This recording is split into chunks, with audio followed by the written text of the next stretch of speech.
تھانے کی ویرانی اور حبسدہ فضا میں عجیب سی پراسراریت پھیلی ہوئی تھی۔ جہاں A S P Zaheer Afandi اپنے کڑکدار لہجے اور روبدار شخصیت کے ساتھ داخل ہوا تو تمام سپاہی اور عملہ فوراً اپنی جگہوں پر کھڑے ہو گئے۔ ظہیر کا تعلق شہر کے امیر ترین اور بااثر خاندان سے تھا۔ وہ اپنی کرسی پر بیٹھنے ہی والا تھا کہ اس کی نظر سامنے حوالات کے تاریک کونے میں زمین پر بیٹھی ایک سیاہ برقعے میں ملبوس وجود پر پڑی، جو سر جھکائے خاموش تھی۔ ظہیر نے گہری نظر اس پر ڈالی اور پاس کھڑے حوالدار سے پوچھا کہ یہ کون ہے اور یہاں کیوں ہے؟ حوالدار نے ادب سے جواب دیا کہ جناب، ایک بہت سنگین مقدمے میں لائی گئی ہے۔ اس پر الزام ہے کہ اس نے اپنے ہی رشتہ دار کی جان لی ہے۔ ظہیر نے چونک کر دوبارہ اس لڑکی کی طرف دیکھا جو اسی لمحے اس لڑکی نے سر اٹھایا۔ نقاب کے پیچھے سے جھلکتی ہوئی گہری نیلی آنکھوں نے جیسے ظہیر کے دل کی دھڑکنوں کو ایک لمحے کے لیے روک دیا ہو۔ وہ آنکھیں اتنی ویران مگر جانی پہچانی تھی کہ ظہیر کو لگا جیسے وقت کا پہیہ الٹا گھوم گیا ہو۔ اس کے ذہن میں 3 سال پرانی یادیں کسی طوفان کی طرح امڑ آئیں، جب وہ یونیورسٹی کا لاپرواہ نوجوان تھا اور حریم اس کی کلاس فیلو تھی جس کی انہی نیلی آنکھوں نے اسے دیوانہ بنا دیا تھا۔ ظہیر نے اپنے خیالوں کو جھٹکا اور دفتر سے باہر نکل گیا، لیکن پارکنگ میں جا کر اسے یاد آیا کہ وہ گاڑی کی چابی میز پر بھول آیا ہے۔ وہ واپس پلٹا اور ابھی راہداری میں ہی تھا کہ اسے حوالات کی طرف سے کسی عورت کے چیخنے کی آواز سنائی دی۔ چھوڑ دو مجھے، دور رہو مجھ سے۔ ظہیر کے قدم وہیں جم گئے۔ یہ آواز اس کے کانوں میں پگھلتے ہوئے سیسے کی طرح اتری۔ وہ بجلی کسی تیزی سے حوالات کی طرف بھاگا، جہاں منظر دیکھ کر اس کا خون کھول اٹھا۔ وہی حوالدار جس نے کچھ دیر پہلے شرافت کا لبادہ اوڑھ رکھا تھا، اب اس نہتی لڑکی کے قریب ہو کر اسے ہراساں کرنے کی کوشش کر رہا تھا، اور وہ لڑکی دیوار کے ساتھ لگی کانپ رہی تھی۔ ظہیر نے پوری قوت سے دروازے کو لات ماری اور اندر داخل ہو کر حوالدار کی گردن دبوچ لی اور اسے زور سے دھکا دیا جیسے وہ دور جا گرا۔ پھر ظہیر اس لڑکی کی طرف مڑا جو خوف سے تھر تھر کانپ رہی تھی۔ ظہیر نے جیسے اس لڑکی کا چہرہ اٹھایا تو اس کا نقاب سرک کر کاندھے پر آ گرا۔ سامنے موجود چہرہ دیکھ کر ظہیر آفندی کو لگا جیسے کسی نے اس کے پیروں تلے سے زمین کھینچ لی ہو۔ وہ حریم تھی، وہی حریم جسے وہ 3 سال سے پاگلوں کی طرح ڈھونڈ رہا تھا، مگر آج وہ ایک مجرم بن کر اس کے سامنے کھڑی تھی۔ حریم نے بھی ظہیر کو دیکھا تو اس کی آنکھوں میں آنسوں کا سیلاب امڈ آیا۔ ظہیر نے بے یقینی سے کہا کہ حریم، تم یہاں اور اس حالت میں، یہ سب کیا ہے؟ حریم نے روتے ہوئے کہا، ظہیر مجھے بچا لو، یہ لوگ مجھے مار دیں گے، میں نے کچھ نہیں کیا، میں بے گناہ ہوں۔ ظہیر نے آگے بڑھ کر اسے سہارا دیا اور کہا، مجھے بتاؤ کہ یہ سب کیسے ہوا؟ تم اچانک کہاں غائب ہو گئی تھی؟ حریم نے سسکتے ہوئے کہا، ظہیر وہ سب جھوٹ تھا، میرے بابا ایماندار تھے، انہیں پھنسایا گیا تھا، اور وہ بھی کسی اور نے نہیں، تمہارے اپنے والد نے پھنسایا تھا۔ یہ سن کر ظہیر کو لگا جیسے اس کے کانوں میں دھماکہ ہوا ہو۔ حریم نے مزید بتایا کہ تمہارے والد کو ہماری شادی منظور نہیں تھی، انہوں نے میرے بابا کو جھوٹے مقدمے میں پھنسایا اور اسی صدمے میں میرے بابا جان کی بازی ہار گئے۔ میں اکیلی رہ گئی تھی اور اپنے پھپھو کے پاس پناہ لی، مگر انہوں نے بھی دولت کی خاطر قتل کر کے الزام مجھ پر لگا دیا۔ ظہیر کی آنکھوں میں نمی اور غصے کا ایک طوفان بیک وقت امڈ آیا تھا۔ اس نے حریم کا ہاتھ تھاما اور حوالدار کی مخالفت کے باوجود اسے وہاں سے لے کر اپنے فارم ہاؤس پہنچا دیا۔ اگلی صبح وہ سیدھا اپنے گھر گیا، جہاں اس کے والد ناشتے کی میز پر اخبار پڑھ رہے تھے۔ ظہیر نے تلخ لہجے میں باپ سے پوچھا کہ انہوں نے حریم کے والد پر جھوٹا الزام کیوں لگایا اور ان کی زندگی کیوں برباد کی۔ اس کے والد کے چہرے کا رنگ فاق ہو گیا اور وہ لڑکھڑاتی ہوئی آواز میں انکار کرنے لگے، لیکن ظہیر نے جب انہیں بتایا کہ حریم اسے سب سچ بتا چکی ہیں تو اچانک ان کے سینے میں شدید تکلیف اٹھی اور وہ وہیں ڈھیر ہو گئے۔ اسپتال پہنچ کر معلوم ہوا کہ شدید ذہنی دباؤ کی وجہ سے ان کی حرکت قلب بند ہو گئی اور وہ اس دنیا میں نہیں رہے۔ ظہیر سکتے میں آ گیا تھا۔ وہ اسپتال کے ٹھنڈے فرش پر بیٹھ گیا۔ اسے سمجھ نہیں آ رہا تھا کہ وہ اپنی کھوئی ہوئی محبت کے ملنے کی خوشی منائے یا اپنے باپ کے اچانک چلے جانے کا سوگ منائے۔ ظہیر اسپتال کے فرش پر سر تھامے بیٹھا تھا کہ راہداری میں اس کی ماں کے رونے کی آواز آئی۔ ظہیر نے سر اٹھا کر دیکھا تو وہ پریشانی کے عالم میں بھاگتی ہوئی آ رہی تھی۔ ظہیر نے آگے بڑھ کر ماں کو تھام لیا۔ ماں نے چیخ کر پوچھا کہ ظہیر کہاں ہیں تمہارے بابا؟ مجھے بتاؤ وہ ٹھیک تو ہے نا؟ ڈاکٹر نے کیا کہا؟ ظہیر بمشکل اپنے آنسوؤں کو روکے کہا، ماما بابا ہمیں چھوڑ کر چلے گئے، اب وہ واپس نہیں آئیں گے۔ یہ سنتے ہی بیگم آفندی کو غشی کا دورہ پڑ گیا۔ تدفین اور جنازے کے فوراً بعد جب مہمان رخصت ہوئے تو ظہیر گھر کے بجائے سیدھا فارم ہاؤس کی طرف روانہ ہوا۔ فارم ہاؤس پہنچ گئے۔ جب وہاں وہ اندر داخل ہوا تو حریم اسے دیکھ کر گھبرا گئی۔ وہ اپنی جگہ سے اٹھ کر لرزتی آواز میں پوچھا، ظہیر سب خیریت تو ہے؟ تم اتنے پریشان کیوں لگ رہے ہو؟ ظہیر نے ٹوٹے ہوئے لہجے میں کہا کہ حریم وہ شخص اب اس دنیا میں نہیں رہا جس نے تمہاری خوشیاں چھینی تھی۔ میرے بابا کا انتقال ہو گیا ہے۔ حریم یہ سن کر سکتے میں آ گئی، مگر پھر اس کی آنکھوں میں آنسو آ گئے۔ اس نے آگے بڑھ کر ظہیر کے بازو پر ہاتھ رکھا اور کہا، ظہیر خدا کے لیے خود کو سنبھالو، اللہ ان کی مغفرت کرے۔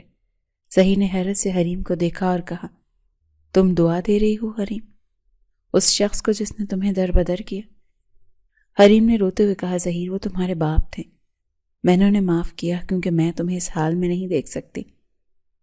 ظہیر نے حریم کے سامنے ہاتھ جوڑ دیے اور کہا، مجھے معاف کر دو حریم، میں شرمندہ ہوں، مگر آج میں ایک فیصلہ کرنے آیا ہوں۔ میں تمہیں اب مزید اکیلا نہیں چھوڑ سکتا۔ اس دنیا کی نظر میں تم ایک مفرور ملزمہ ہو، مگر میری نظر میں تم میری عزت ہو، اس لیے میں ابھی اور اسی وقت تم سے نکاح کرنا چاہتا ہوں۔ حریم حیران رہ گئی۔ ظہیر نے فوراً اپنے ایک وکیل دوست کو نکاح خواں کے ساتھ بلایا اور کچھ ہی دیر میں ان کا نکاح ہو گیا۔ نکاح کے بعد جب وہ دونوں اکیلے ہوئے تو ظہیر نے حریم کا ہاتھ اپنے ہاتھوں میں لیا اور کہا، حریم آج سے تم لاوارث نہیں ہو، آج سے تمہارا ہر دکھ میرا ہے۔ میں وعدہ کرتا ہوں کہ جس طرح میرے باپ نے تمہاری زندگی میں اندھیرا کیا، میں اپنی ساری زندگی تمہاری راہوں میں روشنی بکھیرنے میں لگا دوں گا۔ حریم پھوٹ پھوٹ کر رو دی۔ ظہیر نے اسے دلاسا دیا اور کہا کہ کل ہم گھر جائیں گے، تمہیں تمہارا حق ملے گا۔ حریم نے ڈرتے ہوئے کہا، لیکن ظہیر آنٹی مجھے کبھی قبول نہیں کریں گی۔ ظہیر نے مضبوط لہجے میں کہا، وہ میری ماں ہے حریم، وہ مان جائیں گی، اور اگر وہ نہیں مانی تو میں تمہارے ساتھ کھڑا ہوں۔ اگلی صبح ظہیر نے حریم کا ہاتھ تھاما اور اپنے فارم ہاؤس سے نکلتے ہوئے کہا، چلو حریم اپنی نئی زندگی کی شروعات کرتے ہیں، چاہے راستے کتنے ہی کٹھن کیوں نہ ہو، ہم مل کر طے کر لیں گے۔ آفندی منزل میں داخل ہوتے ہی ظہیر نے حریم کی طرف دیکھا جو سہم کر بیٹھی تھی۔ ظہیر نے اسے تسلی دی اور گاڑی سے اتار کر اندر لے گیا۔ جیسے وہ دونوں ہال میں داخل ہوئے تو وہاں موجود خواتین خاموش ہو گئیں۔ بیگم آفندی بیٹے کو دیکھ کر کھڑی ہوئی، لیکن حریم پر نظر پڑتے ہی ان کے چہرے پر شدید غصہ آ گیا۔ وہ تیزی سے آگے بڑھیں اور چیخیں کہ اس منحوس لڑکی کو یہاں کیوں لائے ہو جس کی وجہ سے تمہارا باپ چلا گیا، اسے ابھی نکالو۔ ظہیر نے ماں کا ہاتھ تھام کر مضبوط لہجے میں کہا کہ ماما یہ لڑکی کہیں نہیں جائے گی کیونکہ یہ اب آپ کی بہو اور میری بیوی ہے۔ یہ سن کر سب حیران رہ گئے۔ بیگم آفندی لڑکھڑا کر پیچھے ہٹیں اور بے یقینی سے بولیں کہ تم نے باپ کی موت کے فوراً بعد اس قاتل سے شادی کر لی، تو میں آنکھ کر دوں گی ظہیر۔ ظہیر نے اونچی آواز میں کہا، بس ماما، بابا کی موت اپنے ضمیر کے بوجھ سے ہوئی ہے، انہوں نے اس معصوم پر جھوٹا الزام لگایا تھا اور میں نے شادی کر کے صرف ان کے گناہوں کا کفارہ ادا کیا ہے۔ اگر آپ اسے قبول نہیں کریں گی تو میں بھی اس گھر میں نہیں رہوں گا۔ بیگم آفندی یہ سن کر روتے ہوئے وہیں بیٹھ گئیں۔ اسی وقت ظہیر کی خالہ زاد زویا وہاں آئی اور حریم کو ظہیر کے ساتھ دیکھ کر بھاگتی ہوئی آئی اور اسے بازو سے پکڑ کر کھینچا اور دھکا دینے کی کوشش کی، لیکن ظہیر نے بیچ میں آ کر زویا کا ہاتھ جھٹک دیا اور غرا کر بولا، خبردار اگر میری بیوی کو ہاتھ لگایا، حریم اس گھر کی مالکن ہے۔ زویا سن کر جل بھن گئی۔ ظہیر حریم کو لے کر کمرے میں گیا تو حریم رو پڑی اور کہا، مجھے واپس بھیج دو، یہ لوگ مجھے کبھی قبول نہیں کریں گے۔ ظہیر نے اسے تسلی دی کہ ہمیں یہ جنگ لڑنی ہوگی۔ اسی دوران ظہیر کو تھانے سے فون آیا کہ حوالدار نے تمہارے خلاف بیان دیا ہے۔ کہ تم نے ملزمہ کو بھگایا ہے اور حریم کے پھپھا نے بھی زیورات چوری کا پرچہ کٹوا دیا ہے۔ گرفتاری کے وارنٹ جاری ہو رہے ہیں۔ ظہیر پریشان ہو گیا اور حریم کو کمرے سے نکلنے سے منع کر دیا، لیکن وہ نہیں جانتا تھا کہ زویا دروازے کے باہر کھڑی سب سن رہی تھی اور اس کے ہونٹوں پر زہریلی مسکراہٹ تھی کہ اب وہ حریم کا جینا حرام کر دے گی۔ صبح ہوتے ہی ظہیر وردی پہن کر جانے لگا تو حریم نے پریشانی میں پوچھا، ظہیر کیا آج جانا ضروری ہے؟ میرا دل گھبرا رہا ہے، ظہیر نے اس کے ہاتھ تھام کر کہا۔ حریم میرا جانا ضروری ہے تاکہ قانونی مسائل حل کر سکوں، تم بس وعدہ کرو کہ میرے پیچھے دروازہ نہیں کھولو گی۔ ظہیر کے جاتے ہی زویا نے اسے دیکھ لیا اور فوراً خالہ کے کمرے میں جا کر بولی کہ خالہ جان، غضب ہو گیا، میں نے ظہیر کو فون پر بات کرتے سنا ہے، وہ لڑکی قاتل اور چور ہے، پولیس اسے ڈھونڈ رہی ہے، اگر پولیس یہاں آئی تو ہماری بدنامی ہوگی۔ اور یہ سن کر بیگم آفندی غصے میں حریم کے کمرے کی طرف گئیں اور زور زور سے دروازہ کھٹکھٹایا۔ حریم نے ڈرتے ہوئے دروازہ کھولا تو بیگم آفندی نے اندر جاتے ہی حریم کو بالوں سے پکڑا اور دھکا دے کر زمین پر گرایا اور کہا، نکل جاؤ میرے گھر سے۔ بیگم آفندی نے چیخ کر کہا، تمہاری جگہ اس گھر میں نہیں بلکہ جیل کی سلاخوں کے پیچھے ہے۔ اور حریم نے تڑپ کر جواب دیا، خدا کے لیے ایسا مت کہے، میرا اس دنیا میں کوئی ٹھکانہ نہیں۔ حریم روتے ہوئے اس کے پاؤں میں گر گئی اور بولی، میں بے گناہ ہوں۔ مگر زویا نے کہا، خالہ اسے باہر نکالیں تاکہ پولیس اسے سڑک سے لے جائے۔ دوسری طرف ظہیر جب ہیڈ کوارٹر پہنچا تو سینئر افسر نے اسے کہا کہ ASP ظہیر، آپ کو معطل کیا جاتا ہے کیونکہ آپ نے اختیارات کا ناجائز استعمال کیا ہے۔ ظہیر نے کہا، سر وہ لڑکی میری بیوی ہے اور بے گناہ ہے۔ مگر افسر نے کہا، یہ کورٹ میں ثابت کرنا، فی الحال اپنا بیج اور پستول جمع کرواؤ۔ ظہیر وہاں سے نکل کر فوراً گھر کی طرف بھاگا تو دیکھا کہ گھر کے باہر پولیس کھڑی تھی اور لیڈیز اہلکار حریم کو گھسیٹ کر باہر لا رہی تھی۔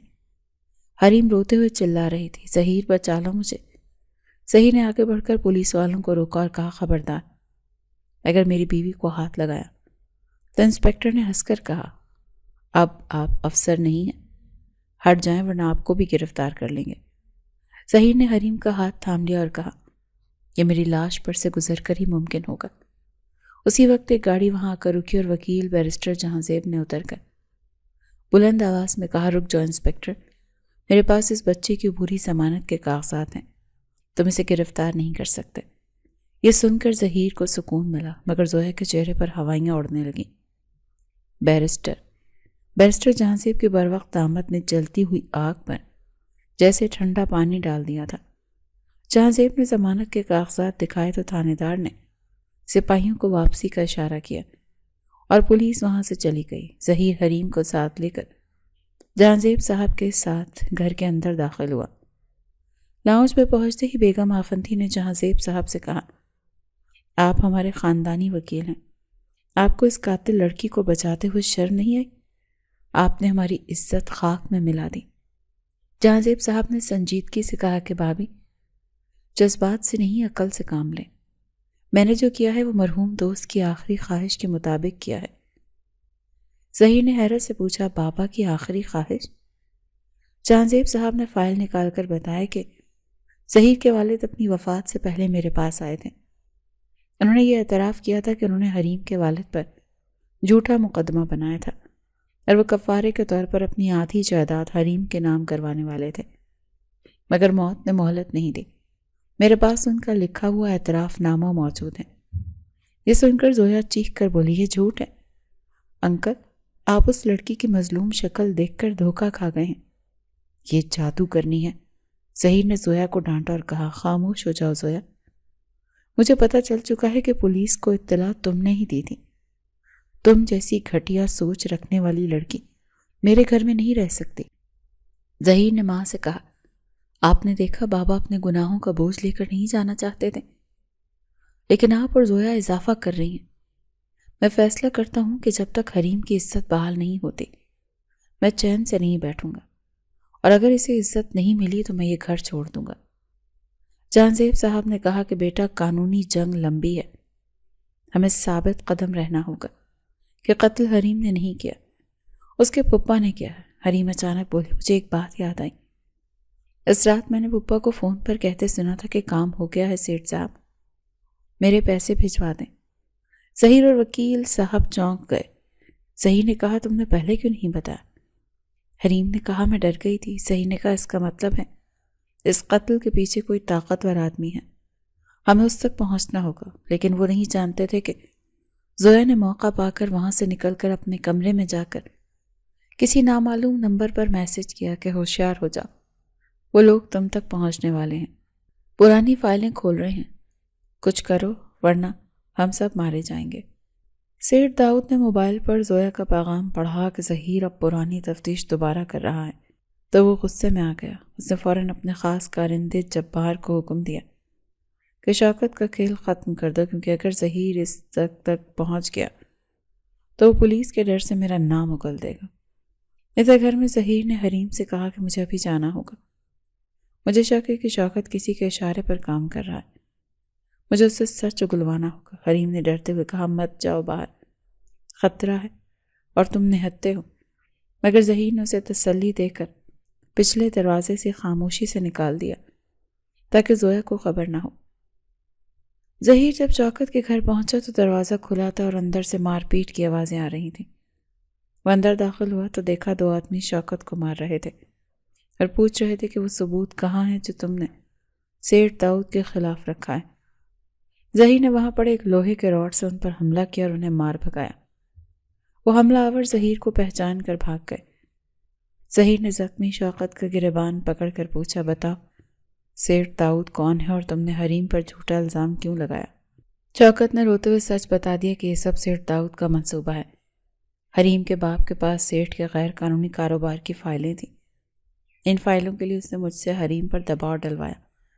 قتل میں نے نہیں بلکہ سیٹھ کے آدمی نے کیا تھا اور الزام حریم پر لگوا دیا۔ ابھی ظہیر یہ سن ہی رہا تھا کہ حملہ آوروں نے جاتے ہوئے گھر کو آگ لگا دی۔ ظہیر نے فوراً شوکت کو کاندھے پر اٹھایا اور آگ کے شعلوں کے درمیان سے راستہ بناتے ہوئے اسے باہر لے آیا۔ ظہیر نے شوکت کو کاندھے پر اٹھایا اور جلتے ہوئے گھر سے باہر نکال لایا، پھر اسے گاڑی میں ڈال کر وہاں سے تیزی سے نکل گیا۔ راستے میں اس نے شوکت سے سختی سے پوچھا کہ وہ کاغذات کہاں ہیں۔ شوکت نے بتایا کہ وہ اہم ثبوت اس پرانے چمڑے کے تھیلے میں ہیں جو حریم اپنے ساتھ آفندی منزل لے گئی تھی۔ یہ سنتے ہی ظہیر کو سمجھ آ گیا کہ حریم مشکل میں ہے۔ اس نے گاڑی فوراً گھر کی طرف موڑ لی۔ دوسری طرف گھر میں زویا سیٹھ کا پیغام ملتے ہی حریم کے کمرے میں داخل ہوئی اور الماری کی تلاشی لینے لگی۔ حریم جاگ گئی اور پوچھا کہ تم یہاں کیا کر رہی ہو؟ زویا نے جیب سے ایک تیز چیز نکال کر دھمکی دی، مجھے وہ کالا تھیلا چاہیے ورنہ تمہارا نقصان کر دوں گی۔ حریم نے مزاحمت کی تو زویا نے اس پر دباؤ ڈالا اور اسے دیوار کے ساتھ لگا دیا۔ اسی دوران ظہیر پہنچا اور چیخوں کی آواز سن کر اوپر بھاگا۔ حریم نے مزاحمت کی تو زویا نے اس پر دباؤ ڈالا اور اسے دیوار کے ساتھ لگا دیا۔ اس دوران ظہیر گھر پہنچا اور چیخوں کی آواز سن کر اوپر بھاگا۔ اس نے دیکھا زویا حریم کے اوپر چڑھی ہوئی تھی اور وہ تیز چیز اس کے قریب تھی۔ ظہیر نے زویا کو بازو سے پکڑ کر پیچھے ہٹایا جس سے وہ ڈریسنگ ٹیبل سے ٹکرا کر گر گئی۔ بیگم آفندی بھی وہاں آ گئی اور زویا کی حالت دیکھ کر چیخیں، مگر ظہیر نے بتایا کہ ہماری بہن نہیں بلکہ سیٹھ داؤد کی ساتھی ہے۔ نیچے گری ہوئی زویا نے کونے میں پڑے تھیلے کی طرف اشارہ کیا۔ ظہیر نے وہ تھیلا کھولا تو اس میں سے سیٹھ داؤد کے خلاف ثبوت موجود تھے۔ اسی لمحے ظہیر کو سیٹھ داؤد کی کال آئی جس نے کہا کہ اپنے گھر کے باہر دیکھو، تم چاروں طرف سے گھر چکے ہو۔ ظہیر نے کھڑکی سے دیکھا تو باہر سیٹھ کے خطرناک لوگ کھڑے تھے۔ اس نے الماری سے اپنی حفاظت کا سامان نکالا اور کہا کہ آج رات میں کسی کو کمرے میں داخل نہیں ہونے دوں گا۔ ظہیر نے پھرتی سے کمرے کی لائٹس آف کر دی اور اپنی ماں اور حریم کو زمین پر لیٹنے کا اشارہ کیا۔ اسی لمحے باہر سے شدید فائرنگ کی آوازوں نے رات کے سکوت کو چیر کر رکھ دیا۔ گولیوں کی تڑتڑاہٹ سے آفندی منزل کے شیشے ٹوٹ کر بکھرنے لگے اور پورا گھر لرز اٹھا۔ بیگم آفندی خوف سے چیخ مار کر حریم کے ساتھ لپٹ گئی۔ ان کا غرور اور دبدبہ اس وقت خاک میں مل چکا تھا۔ موت کو اتنے قریب سے دیکھ کر انہیں زندگی کی حقیقت سمجھ آ گئی تھی۔ ظہیر نے اندھیرے میں ہی کمرے کا بھاری صوفہ گھسیٹ کر دروازے کے آگے لگا دیا تاکہ کوئی آسانی سے اندر داخل نہ ہو سکے۔ وہ جانتا تھا کہ اس کے پاس موجود اسلحے میں صرف چند راؤنڈز باقی ہیں اور مقابلہ درجنوں مسلح غنڈوں سے ہے۔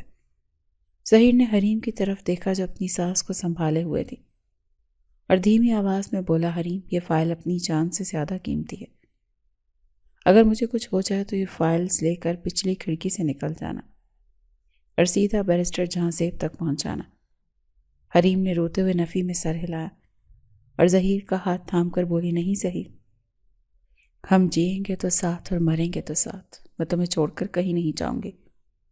اسی اثنا میں نیچے لاؤنج کا مرکزی دروازہ ایک زوردار دھماکے سے ٹوٹنے کی آواز آئی اور بھاری قدموں کی دھمک سیڑھیوں کی طرف بڑھنے لگی۔ سیٹ داؤد کے کارندے گھر میں داخل ہو چکے تھے۔ بیگم آفندی نے کانپتے ہوئے ہاتھوں سے حریم کا ماتھا چوما اور روتے ہوئے بولی کہ مجھے معاف کر دو بیٹی، میں نے تمہیں پہچاننے میں بہت دیر کر دی۔ وہ زویا جسے میں اپنی بیٹی سمجھتی رہی وہ آستین کا سانپ نکلی، اور تم جسے میں نے دھتکارا، آج تم ہی میرا سہارا بنی۔ اگر آج ہم بچ گئے تو میں تمہاری غلامی کروں گی۔ حریم نے ساس کے آنسو پونچھے مگر جذباتی مناظر کا وقت کم تھا۔ ظہیر نے دروازے کی درز سے باہر جھانکا۔ سیڑھیوں پر 2 آدمی اوپر آ رہے تھے۔ ظہیر نے نشانہ باندھا اور اپنی مہارت کا استعمال کرتے ہوئے فائر کیا، جس سے پہلا آدمی لڑکھڑا کر نیچے گرا۔ دوسرے نے گھبرا کر اندھا دھند فائرنگ شروع کر دی، جس سے کمرے کا دروازہ چھلی ہو گیا۔ لکڑی کے ٹکڑے ہوا میں اڑنے لگے۔ ظہیر نے حریموں کو ماں کو بیڈ کے پیچھے چھپایا اور خود ایک شیر کی طرح دروازے کی آڑ سے باہر نکلا۔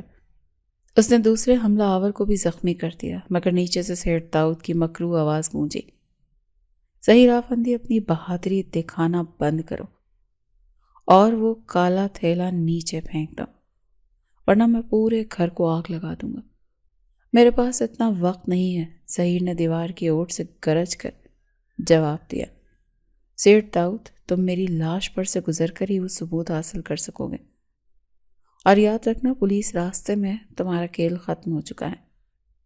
سیٹ داؤد نے کہکا لگایا اور بولا، پولیس میرا کچھ نہیں بگاڑ سکتی لڑکے، اسے تو میں خرید چکا ہوں۔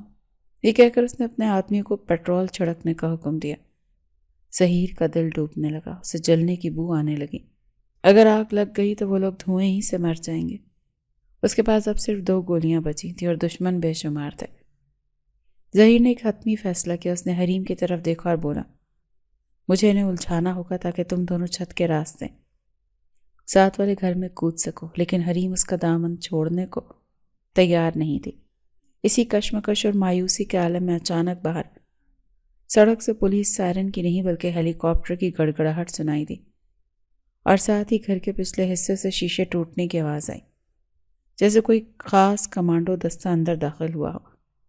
یہ بیرسٹر جہاں زیب کا آخری پتہ تھا۔ انہوں نے پولیس پر اعتبار کرنے کے بجائے اپنی پرانی دوستی کا واسطہ دے کر آرمی کے ریٹائرڈ کرنل سے مدد مانگی تھی، اور اب بازی پلٹنے والی تھی۔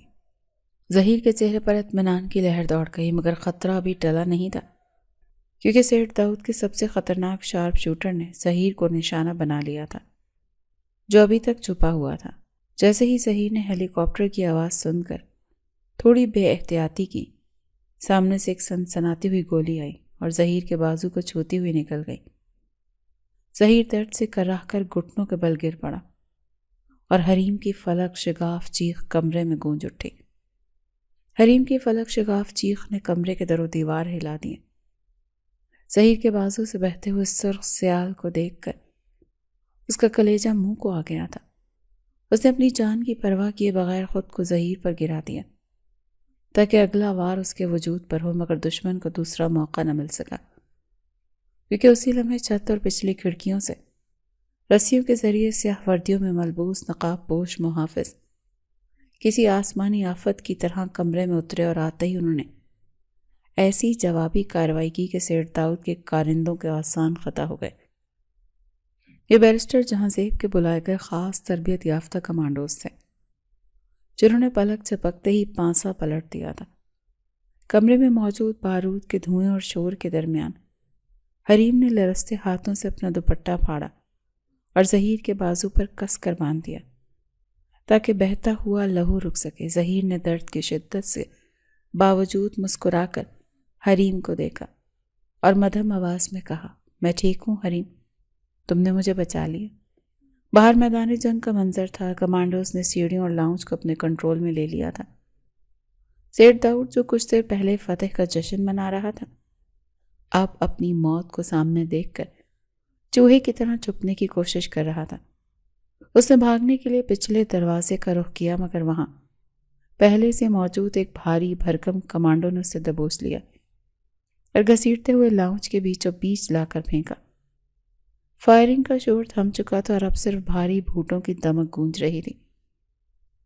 کمانڈر نے وائرلیس پر کلیئر کا سگنل دیا تو ظہیر نے حریم اور اپنی ماں کے سہارے اٹھنے کی کوشش کی۔ بیگم آفندی کا چہرہ آنسوؤں سے تر تھا۔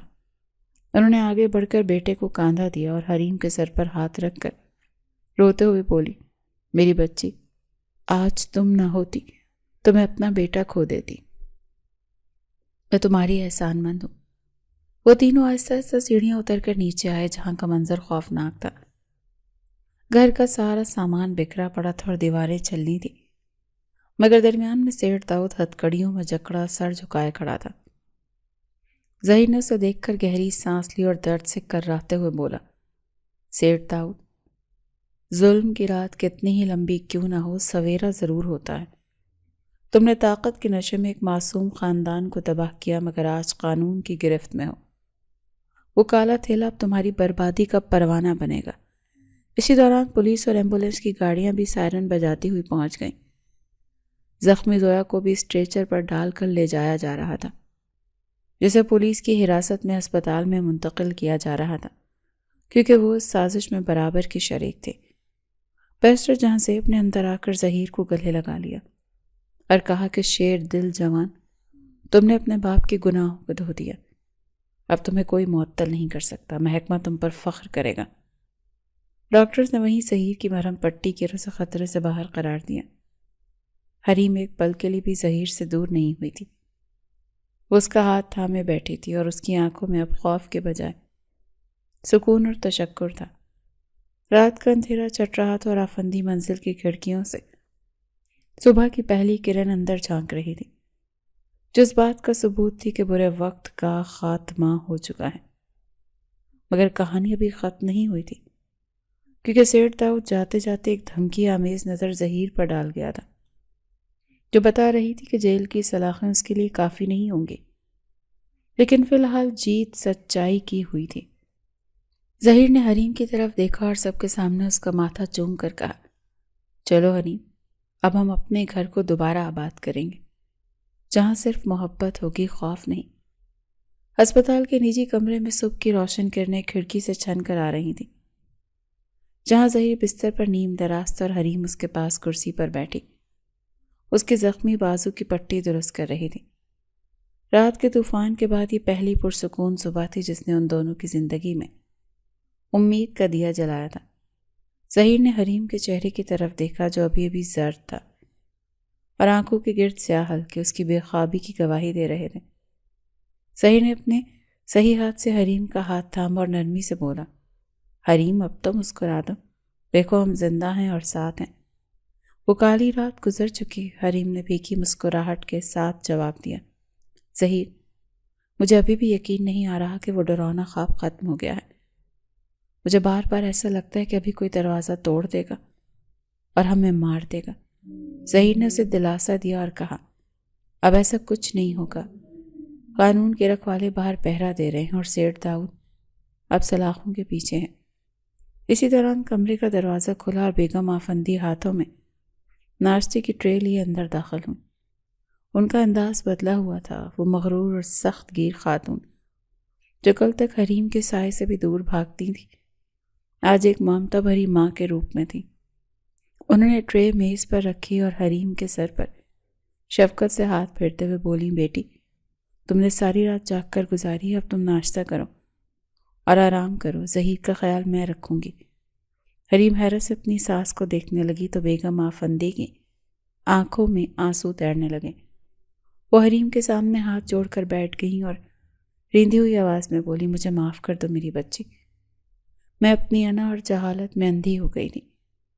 میں نے ہیرے کو پتھر سمجھ کر ٹھکرایا۔ میں اپنے شوہر کے گناہوں میں برابر کی شریک ہوں، کیونکہ میں نے انہیں کبھی روکنے کی کوشش نہیں کی اور زویا جیسی لڑکی پر اندھا اعتماد کیا جس نے میرے گھر کی جڑیں کھوکھلی کر دیں۔ اگر تم نہ ہوتی تو شاید آج میں لاوارث ہوتی۔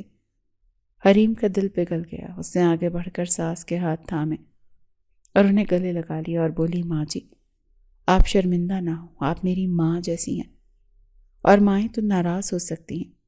میں نے دل سے سب بھلا دیا۔ یہ منظر دیکھ کر ظہیر کی آنکھوں میں بھی نمی آ گئی۔ اسے لگا جیسے اس کا گھر مکمل ہو گیا۔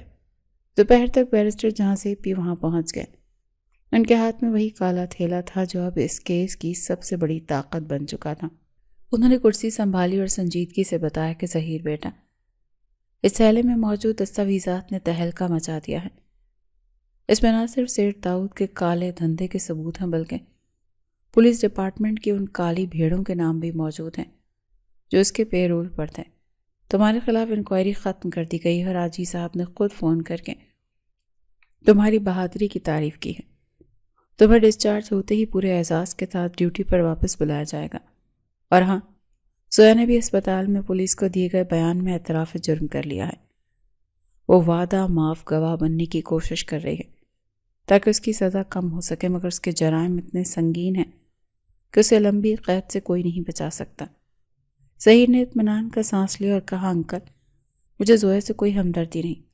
اس نے رشتوں کا تقدس پامال کیا ہے، اسے قانون کے مطابق سزا ملنی چاہیے۔ مگر میری اصل جنگ ابھی باقی ہے۔ مجھے عدالت میں حریم کے والد کی بے گناہی ثابت کرنی ہے تاکہ ان کے نام پر لگا داغ دھل سکے۔ جہانزیب صاحب نے مسکرا کر کہا کہ فکر نہ کرو بیٹا، کیس عدالت میں لگ چکا ہے اور اگلی سماعت پر حریم کو بھی بطور گواہ پیش ہونا ہوگا۔ یہ لڑائی اب ہم جیت چکے ہیں، بس قانونی مہر لگنا باقی ہے۔ شام کو جب ظہیر کو گھر جانے کی اجازت ملی تو اسپتال سے گھر تک کا سفر ایک نئے عزم کے ساتھ طے ہوا۔ آفندی منزل جو کچھ دیر پہلے تک میدان جنگ بنی ہوئی تھی، اب وہاں سکون تھا۔ ملازمین صفائی کر چکے تھے اور ٹوٹے ہوئے شیشے ہٹا دیے گئے تھے۔ ظہیر جب اپنے کمرے میں پہنچا تو اس نے حریم کو اپنے پاس بٹھایا اور اپنی الماری سے ایک چھوٹی سی ڈبیا نکال کر اس کے ہاتھ میں تھمائی۔ حریم نے حیرت سے کھولا تو اس میں خوبصورت سونے کی انگوٹھی تھی جو ظہیر نے سالوں پہلے اس کے لیے خریدی تھی۔ ظہیر نے جذباتی لہجے میں کہا، یہ تمہاری امانت تھی حریم، جو میں نے سنبھال کر رکھی تھی۔ سوچا تھا جب تم ملو گی تب پہناؤں گا۔ دیر ضرور ہوئی ہے مگر آج یہ تمہارے ہاتھ میں ہے۔ حریم نے نم آنکھوں کے ساتھ وہ انگوٹھی پہنی تو اسے لگا جیسے اس کے سارے زخم بھر گئے ہوں، مگر انہیں معلوم نہیں تھا کہ سیٹھ داؤد جیل کے اندر بیٹھ کر بھی اپنے وکلا کے ذریعے آخری وار کرنے کی تیاری کر رہا تھا۔ وہ اتنی آسانی سے ہار ماننے والا نہیں تھا اور عدالت کا میدان ابھی سجنا باقی تھا جہاں جھوٹ اور سچ کا آخری ٹکراؤ ہونے والا تھا۔ عدالت کا کمرہ کھچا کھچ بھرا ہوا تھا جہاں شہر بھر کا میڈیا اور تماشائی موجود تھے، کیونکہ یہ کیس اب صرف قتل کا نہیں رہا بلکہ طاقتور اور کمزور کے درمیان جنگ بن چکا تھا۔ ظہیر پہلی صف میں اپنی ماں اور حریم کے ساتھ بیٹھا تھا۔ اس کا بازو ابھی بھی پٹی میں بندھا تھا لیکن اس کا حوصلہ بلند تھا، جبکہ کٹہرے کے دوسری طرف سیٹھ داؤد کھڑا تھا جس کے چہرے پر ہتھکڑیوں کے باوجود وہی فرعونیت اور تکبر تھا جسے اسے یقین ہو کہ وہ اپنی دولت کے زور پر یہاں سے بھی صاف بچ نکلے گا۔ سماعت کا آغاز ہوا تو سیٹھ داؤد کے مہنگے وکیل نے دلائل کا آغاز انتہائی جارحانہ انداز میں کیا اور سیدھا حریم کے کردار پر کیچڑ اچھالنا شروع کر دیا۔ اس نے جج صاحب کی طرف اشارہ کرتے ہوئے بلند آواز میں کہا، جناب والا یہ پوری کہانی من گھڑت ہے۔ یہ لڑکی حریم جو مظلومیت کا ڈھونگ رچا رہی ہے، دراصل ایک بھاگی ہوئی مجرمہ ہے جس پر اپنے ہی رشتہ دار کے گھر زیورات چوری کرنے کا الزام ہے، اور یہ پولیس افسر ظہیر آفندی اس کے عشق میں مبتلا ہو کر اپنے اختیارات کا ناجائز استعمال کر رہا ہے، اور یہ میرے موکل جیسے معزز تاجر کو پھنسانے کی سازش کر رہا ہے۔ یہ الفاظ سن کر ظہیر کی مٹھیاں بھیج گئیں اور وہ غصے سے اپنی نشست سے اٹھنے ہی والا تھا کہ بیرسٹر جہانزیب نے اس کا ہاتھ دبا کر اسے روک دیا اور آنکھوں کے اشارے سے کہا کہ خاموش رہو، بازی ہماری بھی آئے گی۔ جہانزیب صاحب اپنی نشست سے اٹھے اور انتہائی باوقار انداز میں بولے، جناب والا، مخالف وکیل صاحب نے کہانی بہت اچھی سنائی، لیکن افسوس کہ ان کے پاس سچائی نہیں ہے۔ میں عدالت میں ایک ایسے گواہ کو پیش کرنا چاہتا ہوں جو اس سارے کھیل کا مرکزی مہرا تھا اور جسے مردہ سمجھ کر چھوڑ دیا گیا۔ اسی لمحے عدالتی عملہ پچھلے دروازے سے ایک اسٹریچر کو اندر لایا جس پر شوکت یعنی حریم کا پھوپھا لیٹا ہوا تھا۔ وہ بری طرح جھلس چکا تھا اور پٹیوں میں جکڑا ہوا تھا۔ شوکت کو زندہ دیکھ کر سیٹھ داؤد کے چہرے سے تکبر کا نقاب سرک گیا۔ اس کے ماتھے پر پسینے کے قطرے چمکنے لگے۔ جہانزیب صاحب نے شوکت کے قریب جا کر پوچھا کہ شوکت، عدالت کو بتاؤ کہ حریم کے والد کا قاتل کون ہے اور تم سے جھوٹا مقدمہ کس نے کروایا تھا؟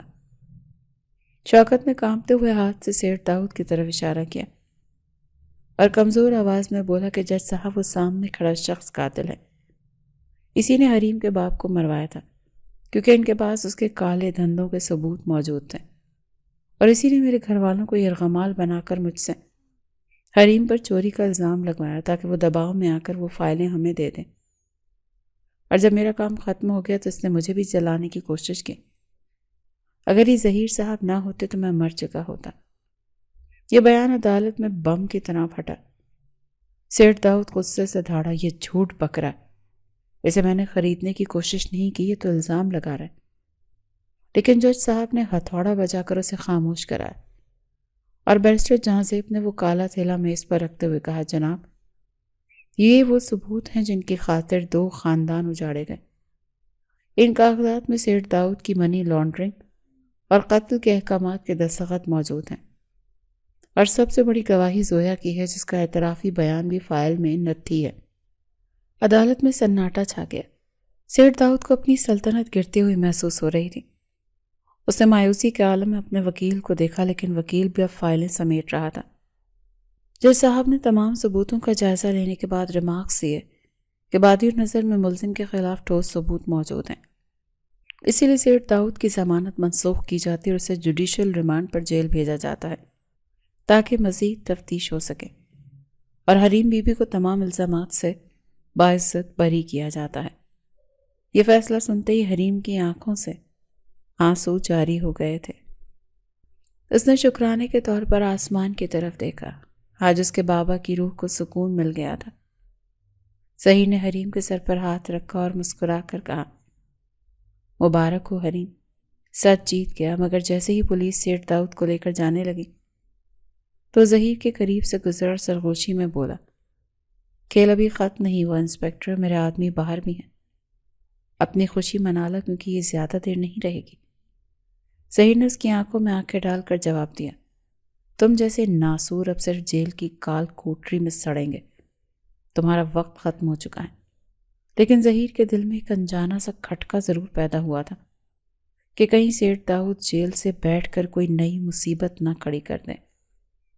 عدالت سے سرخرو ہو کر جب وہ لوگ واپس آفندی منزل پہنچے تو فضا میں ایک نئی تازگی تھی۔ بیگم آفندی نے خود آگے بڑھ کر بہو کا استقبال کیا اور صدقہ دیا تاکہ بری نظروں سے بچا سکیں۔ گھر کے در و دیوار جو کل تک وحشت کا منظر پیش کر رہے تھے، اب وہاں سکون تھا۔ ملازمین نے پورے گھر کو روشنیوں سے سجا دیا تھا، مگر ظہیر کے ذہن میں سیٹھ داؤد کی وہ آخری دھمکی کسی خطرے کی گھنٹی کی طرح بج رہی تھی۔ وہ جانتا تھا کہ زخمی سانپ زیادہ خطرناک ہوتا ہے اور سیٹھ داؤد جیسا انسان اتنی آسانی سے اپنی شکست تسلیم نہیں کرے گا۔ شام ہوتے ہی حریم نے ظہیر سے درخواست کی کہ وہ اپنے والد کی قبر پر جانا چاہتی ہے تاکہ انہیں بتا سکے کہ ان کی بیٹی نے ان کا نام صاف کر دیا اور اب دنیا انہیں ایک ایماندار شخص کے طور پر یاد رکھے گی۔ ظہیر اسے منع نہ کر سکا اور سورج ڈھلنے سے پہلے وہ دونوں شہر کے قدیم قبرستان میں تھے جہاں ہر طرف خاموشی اور اداسی کا راج تھا۔ خشک پتوں کے ٹوٹنے کی آوازیں ماحول کو مزید سوگوار بنا رہی تھیں۔ حریم نے اپنے باپ کی قبر پر پھول رکھے اور مٹی پر سر رکھ کر ایسے روئی جیسے برسوں کا ضبط ٹوٹ گیا ہو۔ اس نے سسکتے ہوئے کہا کہ بابا، آپ دیکھ رہے ہیں نا، آپ کی بیٹی نے ہار نہیں مانی، آپ کا دامن صاف ہو چکا ہے، اب کوئی آپ کو برا نہیں کہے گا۔ ظہیر خاموشی سے اس کے پیچھے کھڑا اس کے دکھ کی گھڑی میں اس کا محافظ بنا رہا۔ اس نے حریم کے کاندھے پر ہاتھ رکھا اور وعدہ کیا کہ وہ کل اخبارات میں اس بات کا اعلان کروائے گا کہ حریم کے والد ایک بے گناہ انسان تھے۔ واپسی پر گاڑی میں حریم نے ظہیر کا ہاتھ تھام کر کہا، ظہیر، اگر تم نہ ہوتے تو شاید میں بھی اپنے باپ کے ساتھ ہی مر چکی ہوتی۔ تو میرے لیے مسیحا بن کر آئے ہو۔ ظہیر نے محبت بھری نظروں سے اسے دیکھا، مگر اس کے دل میں ایک نامعلوم کھٹکا ابھی بھی موجود تھا اور اس کا عشق غلط نہیں تھا، کیونکہ دوسری طرف جیل کی کال کوٹری میں سیٹ داؤد چین سے نہیں بیٹھا۔ اس نے اپنے وکیل کے ذریعے باہر اپنے باقی ماندہ لوگوں کو پیغام بھجوا دیا کہ کسی بھی قیمت پر گواہ شوکت کا منہ ہمیشہ کے لیے بند کرنا ہوگا، جو اسپتال میں زیر علاج تھا، کیونکہ اگر وہ صحت یاب ہو کر دوبارہ عدالت پہنچ گیا تو سیٹ داؤد کو پھانسی لگنا تو طے تھا۔ رات کے اندھیرے میں اسپتال کے احاطے میں کچھ مشکوک سائے منڈلانے لگے تھے، جہاں قانون کے رکھوالوں کا پہرا معمول تھا۔ ظہیر کو گھر پہنچ کر اچانک بے چینی محسوس ہوئی۔ اسے یاد آیا کہ شوکت کی حفاظت سب سے اہم ہے اور سیٹ داؤد کا پہلا وار وہیں ہو سکتا ہے۔ اس نے وہاں تعینات سپاہی کو فون ملایا، لیکن فون بند جا رہا تھا۔ ظہیر کا ماتھا ٹھنکا تھا۔ اسے دیکھ کر اس نے حریم کو سمجھایا کہ اسے ضروری کام سے جانا ہے اور اپنی گاڑی نکال کر تیزی سے اسپتال کی طرف روانہ ہوا۔ راستے میں اسے محسوس ہوا کہ کوئی کالی گاڑی اس کا پیچھا کر رہی ہے۔ دشمن اب کھلم کھلا سامنے آنا چاہتا تھا۔ ظہیر نے گاڑی کی رفتار بڑھا دی اور شہر کی تنگ گلیوں سے ہوتے ہوئے انہیں چکما دینے کی کوشش کی، لیکن پیچھا کرنے والی گاڑی نے اسے ٹکر مار کر روکنے کی کوشش کی۔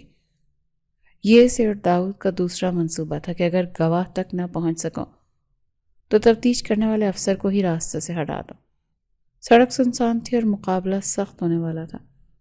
ظہیر نے اپنی ڈرائیونگ کی مہارت کا مظاہرہ کرتے ہوئے گاڑی کو اچانک موڑ کاٹا، جس سے دشمن کی گاڑی توازن برقرار نہ رکھ سکی اور ایک کھمبے سے جا ٹکرائی۔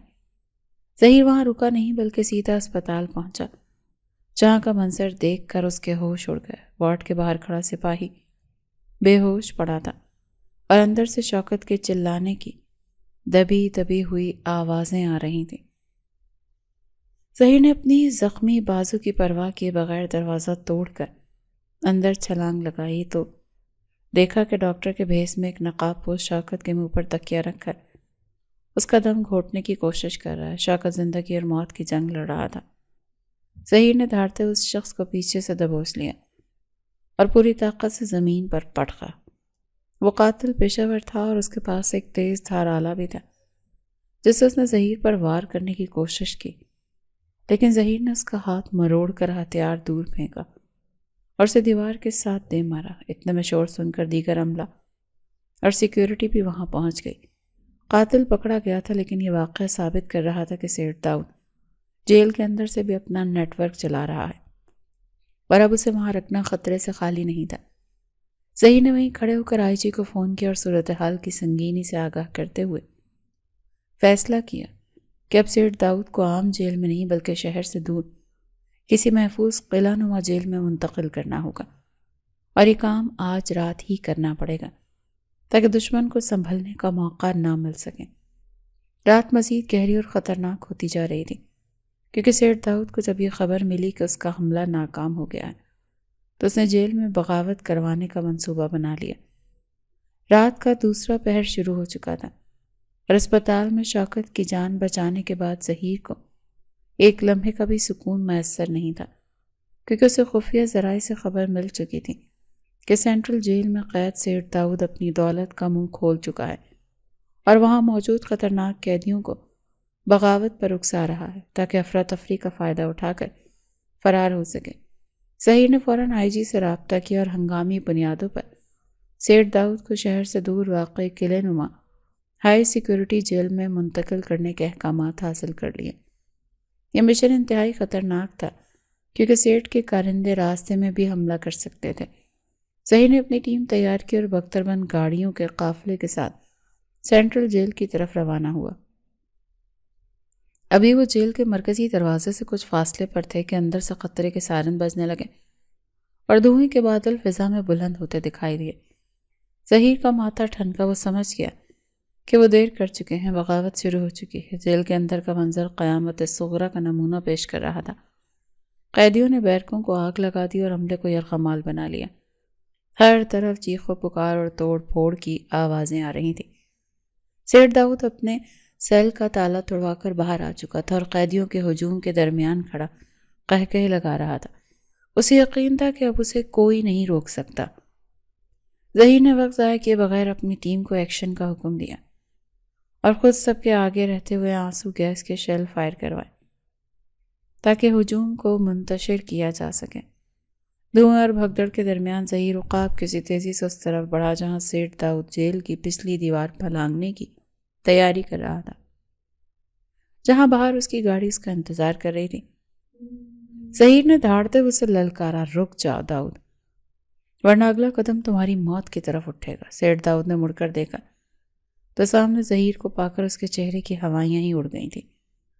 اس نے وہیں پڑے ایک زخمی سپاہی سے سرکاری ہتھیار چھیننے کی کوشش کی، لیکن ظہیر نے بجلی کی سی تیزی سے اس کا ہاتھ پر وار کیا اور اسے زمین پر گرا لیا۔ ظہیر نے اس کا گریبان پکڑ کر اسے کھڑا کیا اور نفرت سے بولا، تم نے قانون کو مذاق سمجھ رکھا تھا، لیکن آج تمہارا یہ غرور خاک میں مل جائے گا۔ ظہیر اور اس کے دستے نے سیٹھ داؤد کو گھسیٹتے ہوئے بختر بند گاڑی میں ڈالا اور جیل کے پچھلے دروازے سے نکل گئے، جہاں داؤد کے آدمی ابھی تک اپنے لیڈر کا انتظار کر رہے تھے، مگر خالی ہاتھ رہ گئے۔ ظہیر کا قافلہ طوفانی رفتار سے شہر کی حدود سے نکل کر ویران صحرائی راستے پر گامزن ہو گیا، جہاں وہ قدیم اور محفوظ جیل واقع تھی۔ صبح کے دھندلے میں جب گاڑیوں کا قافلہ اس قلعہ نما جیل کے آہنی دروازے کے سامنے رکا تو سیٹھ داؤد کی آنکھوں میں پہلی بار مکمل شکست کے سائے تھے۔ اسے ایک ایسی کال کوٹری میں بند کیا گیا جہاں سورج کی کرنیں بھی بمشکل پہنچتی تھیں اور جہاں سے فرار کا تصور بھی ناممکن تھا۔ ظہیر نے جیلر کو سخت ہدایات دیں اور جب وہ باہر نکلا تو سورج پوری آب و تاب کے ساتھ طلوع ہو رہا تھا۔ اس نے ایک گہری سانس لی اور آسمان کی طرف دیکھا۔ اس کا مشن مکمل ہو چکا تھا، برائی اپنے انجام کو پہنچ چکی تھی۔ ظہیر نے گھر فون کیا جہاں حریم ساری رات جاگ کر اس کا انتظار کر رہی تھی۔ ظہیر کی آواز سنتے ہی وہ رو پڑی۔ ظہیر نے اسے تسلی دی اور کہا کہ حریم، اب خوف کے بادل چھٹ چکے ہیں، میں گھر آ رہا ہوں اور اب ہمارے درمیان کوئی دشمن نہیں۔ یہ واپسی کا سفر ظہیر کے لیے بہت سکون دہ تھا، کیونکہ اب اسے کسی حملے کا ڈر نہیں تھا۔ گھر پہنچ کر جب وہ گاڑی سے اترا تو بیگم آفندی اور حریم دروازے پر ہی موجود تھیں۔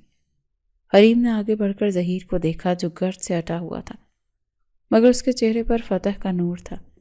یہ لمحہ اس کی زندگی کا سب سے قیمتی لمحہ تھا، کیونکہ جنگ ختم ہو چکی تھی اور اب صرف محبت اور امن کا دور شروع ہونے والا تھا۔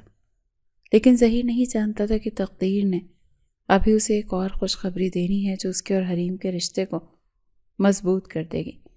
عدالت سے فیصلہ آنے کے بعد ظہیر سیدھا گھر آیا اور ہاتھ میں پکڑا ہوا اخبار حریم کے سامنے رکھتے ہوئے بولا، دیکھو حریم، آج تمہارے صبر کی جیت ہوئی ہے۔ سیٹھ داؤد کو سزائے موت اور زویا کو عمر قید کا حکم سنا دیا گیا ہے۔ حریم نے اخبار میں چھپی اپنے والد کی تصویر دیکھی جس کے نیچے لکھا تھا وہ ایک ایماندار افسر تھے، تو اس کی آنکھوں سے آنسو جاری ہو گئے۔ اس نے ظہیر کی طرف دیکھا اور کہا، ظہیر، آج میرے بابا کی روح کو سکون مل گیا ہوگا، تم نے اپنا وعدہ پورا کر دکھایا۔ بیگم آفندی بھی وہیں موجود تھی۔ انہوں نے آگے بڑھ کر حریم کے سر پر ہاتھ رکھا اور کہا، بیٹی، اب ماضی کو بھول جاؤ اور ایک نئی زندگی کی شروعات کرو۔ ظہیر بھی اپنی ڈیوٹی پر واپس جا چکا تھا، جہاں سے ترقی مل گئی۔ کچھ عرصے بعد ایک دن جب وہ ناشتے کی میز پر بیٹھے تھے تو اچانک حریم کو چکر آیا۔ وہ گرتے گرتے بچی۔ ظہیر گھبرا کر اپنی کرسی سے اٹھا اور اس نے حریم کو سہارا دیا۔ بیگم آفندی نے جلدی سے ڈاکٹر کو فون کیا۔ لیڈی ڈاکٹر نے معائنے کے بعد مسکراتے ہوئے بیگم آفندی اور ظہیر کی طرف دیکھا اور کہا، مبارک ہو، آپ کے گھر ننھا مہمان آنے والا ہے۔ حریم امید سے ہے۔ یہ سنتے ہی بیگم آفندی نے خوشی سے اپنے ہاتھ اٹھا لیے اور ملازموں کو آواز دے کر کہا، پورے محلے میں مٹھائی بانٹ دو، آج میں بہت خوش ہوں۔ ظہیر کی خوشی دیدنی تھی۔ اس نے ڈاکٹر کے جانے کے بعد حریم کے پاس بیٹھ کر اس کا ہاتھ تھاما اور جذباتی لہجے میں کہا، حریم، تم نے مجھے دنیا کی سب سے بڑی خوشخبری دی ہے۔ اللہ نے تمہاری آزمائش ختم کر دی ہے۔ حریم نے مسکرا کر ظہیر کو دیکھا اور کہا، یہ سب آپ کی محبت اور ساتھ کا نتیجہ ہے۔ شام کے وقت ظہیر اور حریم لان میں چہل قدمی کر رہے تھے جب ظہیر نے حریم سے کہا، یاد ہے تم کہتی تھی تمہارا نصیب ویران راستے ہیں، مگر دیکھو آج وہ راستے ہمیں منزل تک لے آئے۔ حریم نے اس بات میں سر ہلا اور کہا، ظہیر اب مجھے کسی راستے سے ڈر نہیں لگتا کیونکہ میرا ہم سفر میرے ساتھ ہے۔ انہوں نے وہیں کھڑے ہو کر عہد کیا کہ وہ اپنے بچے کی پرورش بہترین انداز میں کریں گے اور اسے ایک نڈر انسان بنائیں گے۔ وقت گزرتا گیا اور پھر وہ رات آ گئی جب حریم کی طبیعت اچانک بگڑ گئی۔ ظہیر نے فوراً گاڑی نکالی اور اسے لے کر اسپتال پہنچا، جہاں لیڈی ڈاکٹر نے اسے ایمرجنسی میں داخل کروایا۔ باہر کوریڈور میں ظہیر بے چینی سے ٹہل رہا تھا جبکہ بیگم آفندی تسبیح پڑھ رہی تھیں۔ کچھ دیر بعد آپریشن تھیٹر کا دروازہ کھلا اور نرس باہر آئی۔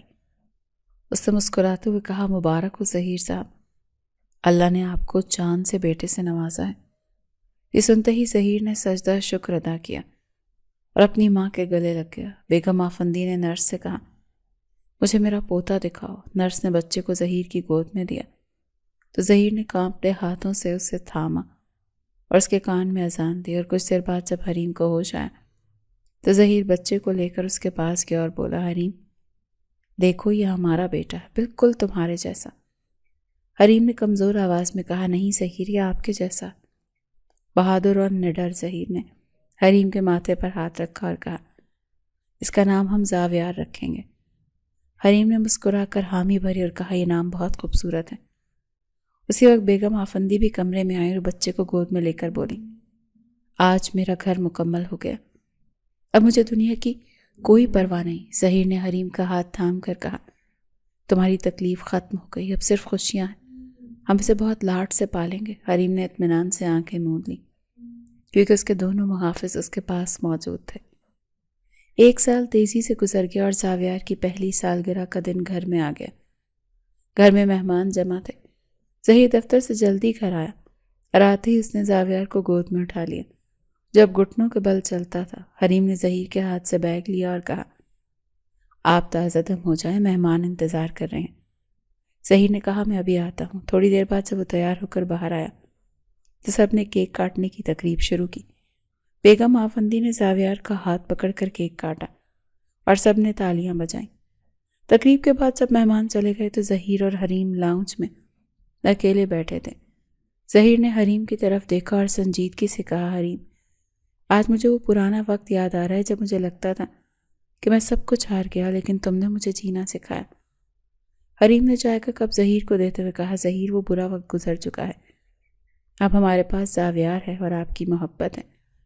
ظہیر نے مسکرا کر کہا، میں نے سوچا تھا کہ ہم زاویار کو بھی پولیس افسر بنائیں گے تاکہ وہ بھی دوسروں کی مدد کرے۔ حریم ہنس پڑی اور بولی، یہ تو بڑا ہو کر خود فیصلہ کرے گا۔ اسی دوران زاویار روتے ہوئے جاگا تو ظہیر فوراً اٹھا اور اسے سینے سے لگا لیا۔ چپ ہو جاؤ شیر بیٹے، بابا پاس ہیں۔ حریم نے یہ منظر دیکھ کر خدا کا شکر ادا کیا اور دل ہی دل میں کہا کہ اب میری کہانی مکمل ہو چکی ہے۔ ظہیر نے حریم کو اپنے پاس بلایا اور کہا، وعدہ کرو ہم ہمیشہ ایسے ہی رہیں گے۔ حریم نے اپنا ہاتھ ظہیر کے ہاتھ میں دیا اور کہا، میں آخری سانس تک آپ کے ساتھ ہوں ظہیر۔ ظہیر نے مسکرا کر کہا، بس یہی میری زندگی کی کل کمائی ہے۔